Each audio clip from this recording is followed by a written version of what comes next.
नमस्कार दोस्तों। संवाद शुरू करने से पहले एक छोटा सा आग्रह कि यदि आप इस संवाद की यात्रा को और प्रगाढ़ बनाना चाहते हैं, यदि आप चाहते हैं कि कुछ नए नए मुद्दों पर चर्चा हो, संवाद हो, एक नई तरह से प्रस्तुतियां हो या फिर कुछ अलग अलग आयामों को खोलने का प्रयास हो, तो आप मुझे फॉलो करिए। मेरा यूट्यूब चैनल है युवान मंथन, या फिर मेरा ट्विटर हैंडल है डॉक्टर देवेंद्र डी, या फिर मेरा इंस्टाग्राम पेज है doctor D space EVENDRA doctor Devendra, या फिर मेरा फेसबुक पेज है डॉक्टर देवेंद्र दांगी। इनमें से कहीं भी आप मुझसे जुड़ सकते हैं और बेहतर होगा आप फॉलो करेंगे तो आपको, यदि आप सब्सक्राइब करेंगे तो आपको बार बार जब भी मेरे नए वीडियो आएंगे या कोई नया संवाद आएगा तो आपको तुरंत ही इसकी जानकारी मिल जाएगी। तो अब संवाद शुरू करते हैं। एक छोटी सी कहानी के साथ शुरू करते हैं। एक राजा था और वो अपने दरबार में बैठा हुआ था और उसने अपनी झोली में से कुछ, अपनी पोटली में से कुछ हीरे निकाले और दरबार में जितने भी लोग बैठे हुए थे उन सबसे कहा कि मेरे पास जो हीरे हैं ये इनमें कुछ नकली है और कुछ असली है।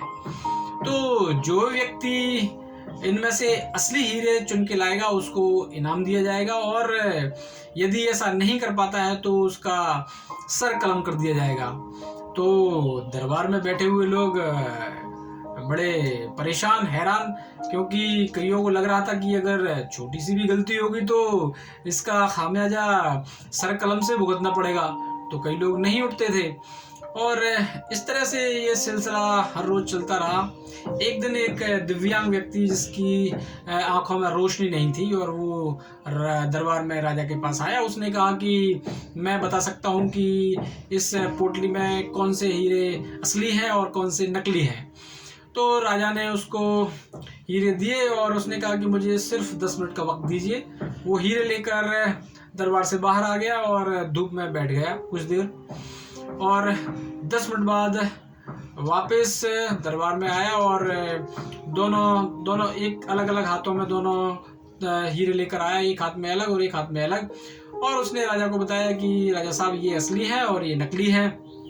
राजा अचंभित हो गया कि ये आपके पास तो रोशनी भी नहीं है। यहाँ तो रोशनी वाले लोग भी डर रहे थे और कई लोगों ने अपनी जान भी गंवाई है, तो आपने आखिर ये कैसे पता लगाया कि ये असली है या ये नकली है? तो उस दिव्यांग पुरुष ने कहा कि मैं धूप में गया और मैंने धूप में उन हीरों को रख दिया, तो जो प्लास्टिक के हीरे थे वो धूप पकड़ते ही गर्म हो गए और जो असली थे वो तुलनात्मक रूप से नहीं हुए, गर्म नहीं हुए। तो बस ऐसे मैंने इस समस्या का समाधान ढूंढा और पता लगाया। तो बस लाइफ भी ऐसे ही है कि हमारे जीवन में कई तरह की तपस्या आ सकती हैं, कई तरह की ऐसी विपत्तियां आ सकती हैं, लेकिन ऐसी प्रतिकूल परिस्थितियों में भी क्या हम उस हीरे की तरह ठंडे रह सकते हैं? क्या हम उस हीरे की तरह शीतल रह सकते हैं?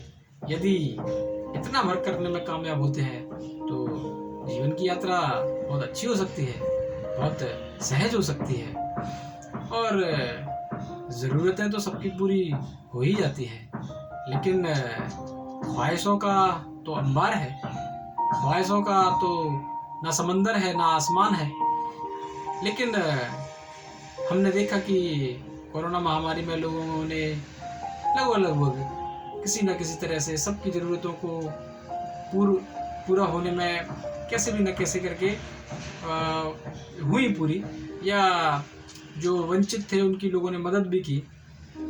तो कहने का तात्पर्य ये कि हमारे आसपास की जो व्यवस्था है, हमारे आसपास जो संसाधन है, यदि हम अपने जीवन को संतुलित बना लेते हैं, सामंजस्यवान बना लेते हैं और अपनी परिस्थितियों, अपने आसपास की जो व्यवस्थाएं हैं, परिवार, मित्र या जो लोग आपके लिए कुछ कर रहे हैं या करने की इच्छा रखते हैं या दे रहे हैं या आपके लिए त्याग कर रहे हैं, अगर हम अपने स्तर पर उनके प्रति कृतज्ञता जताते हैं, धन्यवाद देते हैं, तो आप देखिए कि जीवन आसान हो सकता है।